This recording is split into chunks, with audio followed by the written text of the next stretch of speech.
How to edit or delete MX record in cPanel using the DNS Zone Editor. Log into your cPanel account, you will be on this page.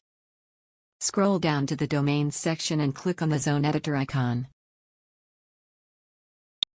Now click on the Manage button in front of the domain whose MX record you want to edit or delete. Suppose we want to edit or delete the MX record of the domain example.com, then click on the Manage button. Now click on the Edit button of any of the loaded records you want to edit.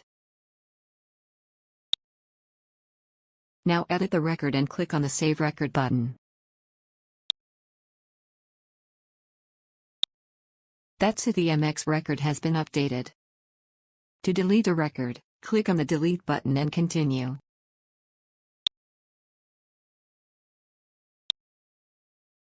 That's it, we have deleted the MX record.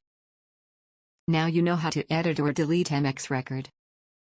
Thank you for watching.